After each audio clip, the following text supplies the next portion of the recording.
Good morning.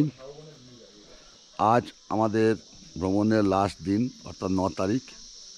দেখুন শিলারিঘাট যে সৌন্দর্যটা দেখুন, কি অপূর্ব দৃশ্য। এটা কাঞ্চনজঙ্ঘা, ওখান থেকে কাঞ্চনজঙ্ঘা দেখা যাচ্ছে। আর এপাশে পুরো পাহাড়ে ঘেরা একটা ছোট্ট গ্রাম, এটা হচ্ছে শিলারি গ্রাম। শিলারি গাঁও, যেটাকে শিলারি গ্রাম বলা হয়, এটা অ্যাকচুয়ালি কালিম্পং ডিস্ট্রিক্টের অন্তর্গত একটা ছোট্ট গ্রাম। এখান থেকে সম্পূর্ণ কাঞ্চনজঙ্ঘা দেখা যায় না, কিন্তু বেশ ভালো রেঞ্জে কাঞ্চনজঙ্ঘাকে। আজকে যেমন সকালবেলা একটু ওয়েদারটা ক্লিয়ার ছিল বলে কাঞ্চনজঙ্ঘাটা আমরা দেখতে পেয়েছি। এখন আমি যাচ্ছি, হোটেল থেকে নামলাম, এইটা আমাদের হোটেল, এখান থেকে নামলাম, নেবে এখন আমরা যাচ্ছি শিলারি গাঁও ভিউ পয়েন্ট। একটু হাঁটতে হবে। এই হচ্ছে রাস্তা, শিলারি গাঁও, এই হচ্ছে কাঞ্চনজঙ্ঘা, এখান থেকে দেখা যাচ্ছে। হ্যাঁ, তা এই রাস্তা ধরে আমরা এগিয়ে যাচ্ছি। প্রচুর হোটেল আছে। এই যে হোটেল বলতে গেলে এখানে মেনলি যেটা আছে সেটা হচ্ছে আপনার হোমস্টে। হোটেল কিছু নয়, হোমস্টে। দেখুন, এই যে দেখুন কি অপূর্ব সিন। শিলারি গাঁয়ে কিছু ফুল ফোটে, ফুলগুলো আপনাদের দেখাচ্ছি।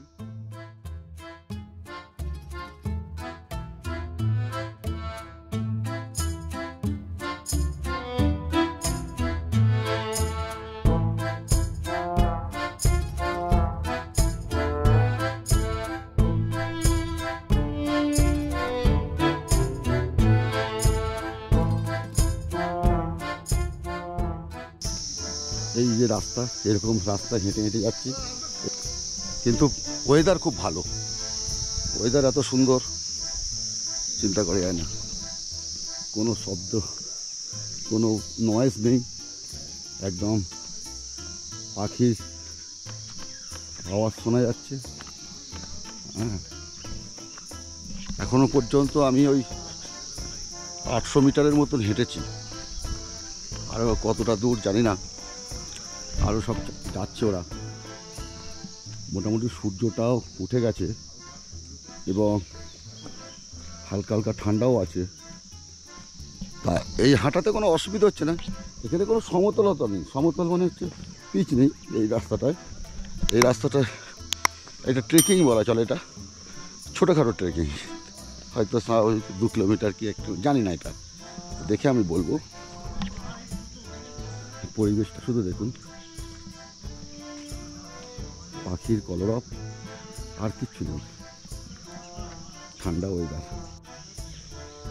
এতক্ষণে আমরা ওই পাথরের রাস্তার উপর দিয়ে যাচ্ছিলাম, এখন হয়ে গেল মাটির রাস্তা। পুরো রাস্তাটা মাটির, পাথরের হলে একটু অসুবিধা হচ্ছিল। প্রায় কিলোমিটারখানে হেঁটে ফেলেছি। এখন যে পরিস্থিতি সেটা হচ্ছে এই রকম, ঝিঝি পোকার ডাক চিচি করছে, আর আলো আঁধারির খেলা। এই রাস্তা দিয়ে এখনও যেতে হবে শিলারি গাঁও ভিউ পয়েন্ট, যেখান থেকে কাঞ্চনজঙ্ঘাকে আরও পরিষ্কার দেখতে পাবো।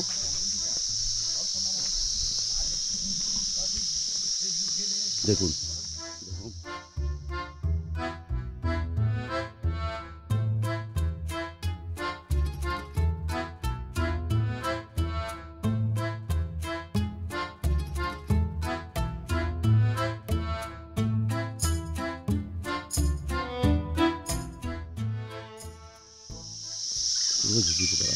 পাখি ছাড়া আমাদের কয়েকটা কথা মিলে যাচ্ছে। দেখা যাক, আরও খানিকটা হাঁটতে হবে, দেখা যাক কতটা হাঁটতে হয়। সত্যি জঙ্গলের মাঝখান দিয়ে সকালবেলা হাঁটা অপূর্ব অপূর্ব। এরকম মানে মানে মুখে মানে ভাষায় বোঝাতে পারবো না, কি অসাধারণ দৃশ্য এখানে। দেখুন এপাশে, দেখুন এপাশে, দেখুন।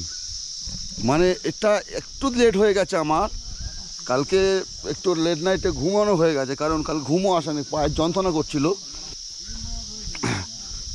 তার ফলে উঠতে আমার দেরি হয়ে গেছে। সরি ফর এত দূর থেকে এসে যদি সৌন্দর্য না দেখাতে পারি বা দেখতে পাই, সেটা খুবই খারাপ লাগে। খারাপও লাগছিল আজকে, একটু দেরি হয়ে গেছে, তাও খুব দেরি হয়নি। এখন আমার এতে বাজে 7:33।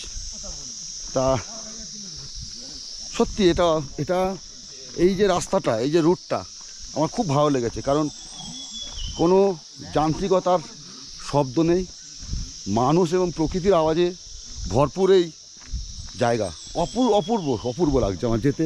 আমার তো মনে হয় না যে 1 কিলোমিটারের উপর হয়ে গেছে আমরা হেঁটেছি, আর মিনিট 10 হাঁটতে হবে হয়তো, জানি না কতটা এক্স্যাক্ট। তবে এই হাঁটা কষ্টের হাঁটা নয়, এই হাঁটাতে খুব এনজয় লাগছে।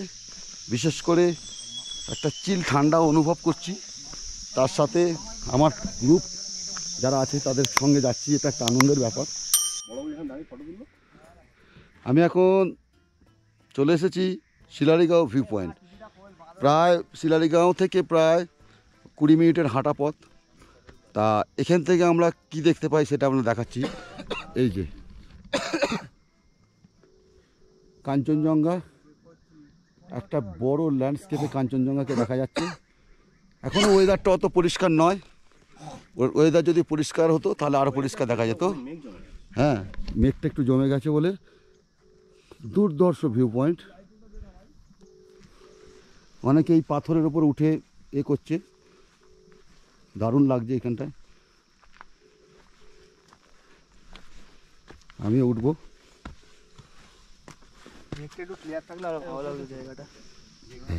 এই হচ্ছে দারুণ দারুণ অসাধারণ। আহাগো,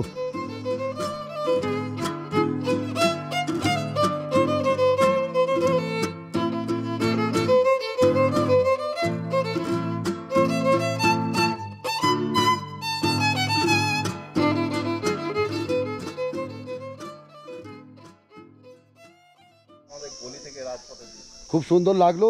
এবার আমি ফিরে যাচ্ছি ওই রাস্তা ধরেই। শিলারিগাঁও ভিউ পয়েন্টে কিছু ফটো তুললাম, খারাপ লাগলো, ভালোই লেগেছে। এবার আমরা ফিরে যাচ্ছি একদম এই রাস্তা ধরেই। খুব ভালো ভিউ পয়েন্ট, আপনারা আসবেন, দেখবেন, ভালো লাগবে। এইটুকু বলবো, ভালো লাগবে। শিলারিগাঁও ভিউ পয়েন্ট থেকে ফিরে এসেছি, প্রচণ্ড খিদে পাচ্ছে। সকালে ব্রেকফাস্ট আমাদের ম্যান্ডাটরি আছে, অর্থাৎ আমাদের ইনক্লুডিং আছে। ফার্স্টে দিচ্ছে লুচি আর আলুর তরকারি, ব্রেকফাস্টে এটাই। ব্রেকফাস্ট খেয়ে দিয়ে আমরা স্নান করব। স্নান করে আমাদের গাড়ি বলাই আছে, আমরা এবারে নামবো লাভা হয়ে নামবো। লাভা হয়ে নেবে আমরা যাওয়ার পথে যা যা ভিউ পয়েন্ট আছে আমরা দেখতে যাবো। এখন 10:10 বাজে, আমরা মোটামুটি গাড়িতে বসে পড়েছি। আমরা এবার লাভার উদ্দেশ্যে রওনা হব। হ্যাঁ, ওই দিক দিয়েই নামবো। যাওয়ার পথে অনেকগুলো জিনিস দেখতে পাবো, সেগুলো আমরা দেখতে যাবো।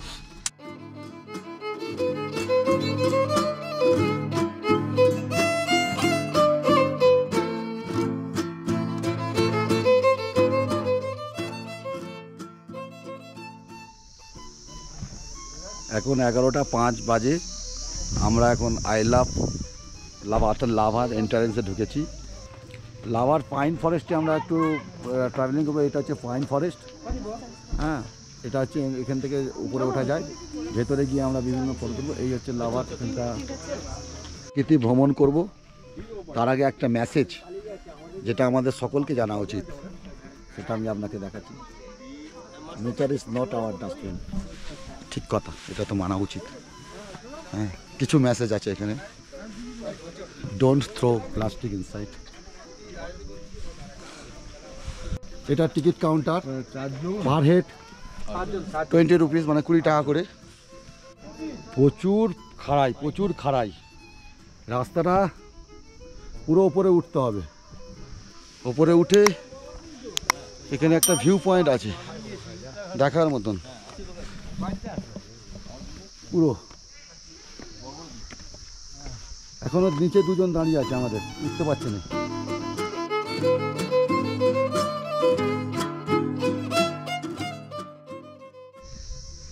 এই হচ্ছে ভিউ পয়েন্ট, সেলফি পয়েন্ট। এপাশে পুরো পাহাড় ল্যান্ডস্কেপ, আর এপাশে হচ্ছে সেলফি পয়েন্ট আছে। দারুণ লাগছে। ঠান্ডা ওয়েদার হলে কী হবে। আমরা এখন এসেছি কোয়াপানি ভিউ পয়েন্ট। এই কোয়াপানি ভিউ পয়েন্টে একটু দেখে নেব। এখান থেকে কোয়াপানি শুরু হলো। এই কোয়াপানি ভিউ পয়েন্ট, এইটা হচ্ছে কোয়াপানি ভিউ পয়েন্ট, অসাধারণ সুন্দর, পুরো পাহাড়ে ঘেরা। এটা একটা ভিউ পয়েন্ট। 12:30 বাজে, আমরা কোয়াপানি ভিউ পয়েন্টে এসেছি। তা ঋত্বিক, আমরা তো মানে একদম আমাদের যে ভ্রমণের একদম শেষে এসেছি, কিরকম লাগছে? সত্যি কথা বলতে আগে এসেছিলাম ঘুরতে, আমরা আগের বছর শিটং ট্যুর করেছিলাম, বাট এবারের ট্যুরটা আগের ট্যুর থেকে অলওয়েজ বলবো বেস্ট, এবং সব থেকে বেশি মজা এই ট্যুরটাতে করেছি। আমি আগেও অনেক গেছি। সবথেকে বড় কথা, আমার দাদা আছে আমার সাথে, আমার কোনো অসুবিধে নেই। তবে এই ট্যুরে আমরা একটা দুঃখের বিষয়, বরফ পেলাম না, কিন্তু আমরা ভিউ পেয়েছি ভালো। এখন বাজে 12:52, আমরা এখন লাভা রোডের ওপরেই আছি। লাভা রোডের ওপরে আমরা যেতে যেতে আমরা হঠাৎ একটা ফলস দেখতে পেলাম, সেইটার জন্যই আমরা যাচ্ছি। দেখি फॉल्स একটা দেখব। अच्छा, ये फॉल्स का क्या नाम है? চেল ব্রিজ का फॉल्स है। এই চেল ব্রিজের ফলস আছে এটা। এখানে ঢুকতে গেলে 10 টাকা এন্ট্রি ফি দিতে হবে। তা এন্ট্রি ফি দিয়ে আমরা ঢুকবো ভেতরে। দেখা যাক, আমাদের এন্ট্রি ফি দিচ্ছে এখানে। ওকে,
লাভা রোডের পাশে একটা ওয়াটারফলস ছিল। ওয়াটারফলস দেখে আমরা টি গার্ডেনের দিকে যাচ্ছি।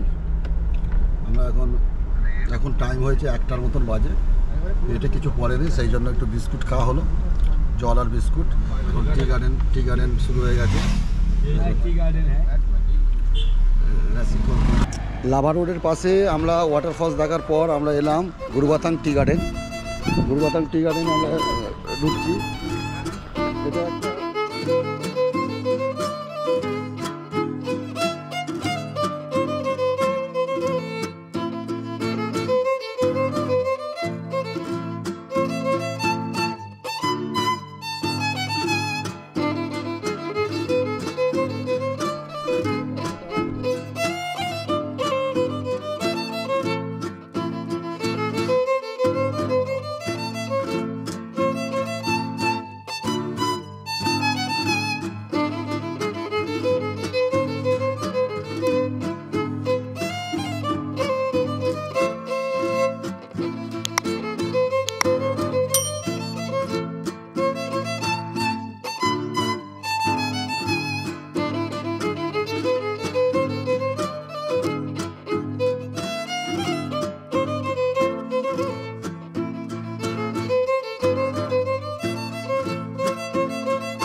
এইটাই একটা চা বাগান। এখন যদি মনে করেন যে আমি এখান থেকে দুটো পাতা একটা কুড়ি নিয়ে গিয়ে চা তুলবো বা এ করবো, ঘরে নিয়ে গিয়ে এই পাতা জলে ভিজিয়ে দেবো, চা হয়ে যাবে, সম্ভব না। প্রসেসিং আছে, সমস্ত কিছু প্রসেসিং করার পর এই চাটা হয়। তবে চা কেনার শখ আছে, ইচ্ছা আছে,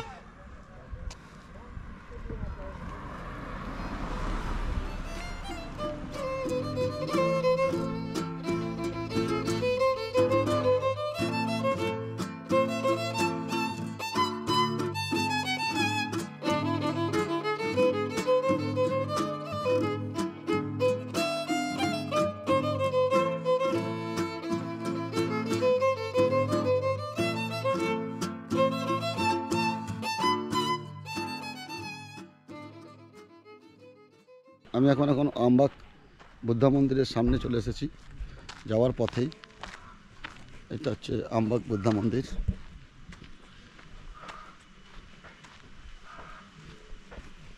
এ পাশটা পুরো চা বাগান, পাশে পুরো পাহাড়। আমবাগ বুদ্ধা মন্দির।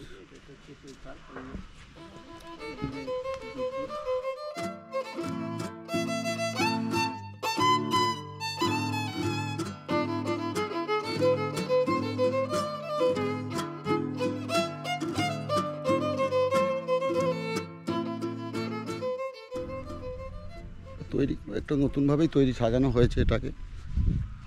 রাস্তায় যাওয়ার পথে এটা পড়ে, 2-5 মিনিট আপনি দাঁড়িয়ে দেখতে পারেন।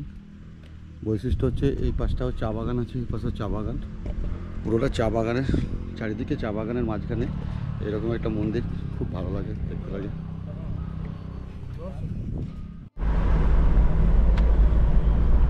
আমরা সকালবেলা বেরিয়েছিলাম লাভা, গুরুবাতাম এগুলো দেখে নিয়েছি। এবার দামদিং হয়ে আমরা সেবক রোড হয়ে আমরা বেরিয়ে যাব শিলিগুড়ির দিকে, মানে এনজিপিতে। আমরা এখন এখান থেকে দামদিং এখনো 12 কিলোমিটার, দামদিংয়ের পথে যাচ্ছি আমরা। এখনও দুপুরের লাঞ্চ হয়নি। সকালবেলা ব্রেকফাস্ট হয়েছিল লুচি আলুদম দিয়ে, মাঝখানে একটু বিস্কুট খাওয়া হয়েছে। আমরা পরে হয়তো লাঞ্চ করব।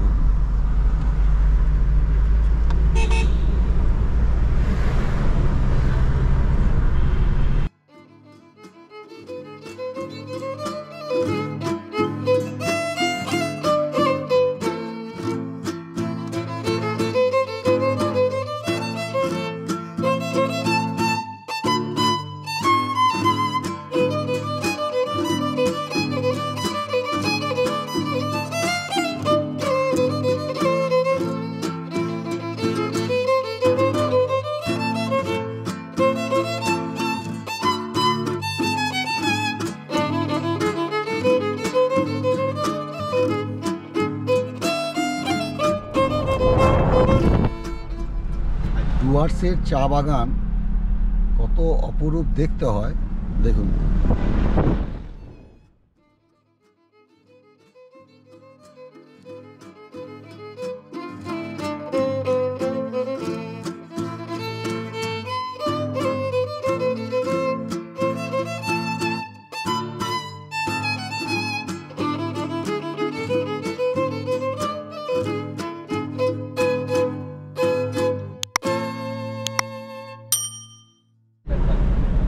সামনে দেখতে পাচ্ছি এটা হচ্ছে ডিমডিম, এর বাঁ দিকে চলে যাচ্ছে ধূপগুড়ির দিকে, আর ডান দিকে আমরা সেবকের দিকে চলে যাচ্ছি। আমরা ডান দিক নেব।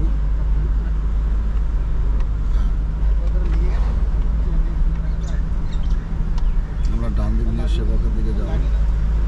এটা হচ্ছে ডিমডিম বাজার, এটা হচ্ছে চৌরাস্তা। এটা ধূপগুড়ির দিকে যাচ্ছে, আর এটা সেবক হয়ে আমরা ব্রিজ টপকে সেবক হয়ে এনজিপি দিকে যাব।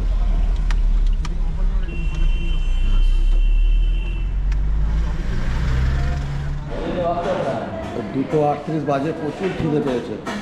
সেই জন্য আমরা লামা হোটেলে বসে আছি। খাবার দিয়ে দিয়েছে। আজকে দুপুরে আছে ভাত, ভাত আছে, তরকারি আছে, আলুর তরকারি আছে, আর ডাল আছে, মাছ আছে। এগুলো নিয়ে সবাই মিলে খাওয়া দাওয়া শুরু করে দিয়েছে। আমাদের টিমে খাওয়া দাওয়া শুরু করে দিয়েছে। দুপুরের লাঞ্চ হয়ে গেছে, খুব ভালো মতনই লাঞ্চ খাওয়া হয়েছে। এবার আমরা আমাদের গাড়ি ছেড়ে দিয়েছে, সেবক রোডের দিকে যাচ্ছি। সেবক রোড হয়ে এনজিপি নামবো। এখন বাজে 5:10, এনজিপি স্টেশনে এলাম এবং সমস্ত মালপত্র নামানো হচ্ছে। এখান থেকেই আমাদের 2 রাত্রি এবং 3 দিনের জুলুক যাত্রার সমাপ্তি ঘটল। আপনারা দেখবেন এবং লাইক, শেয়ার, কমেন্ট করবেন।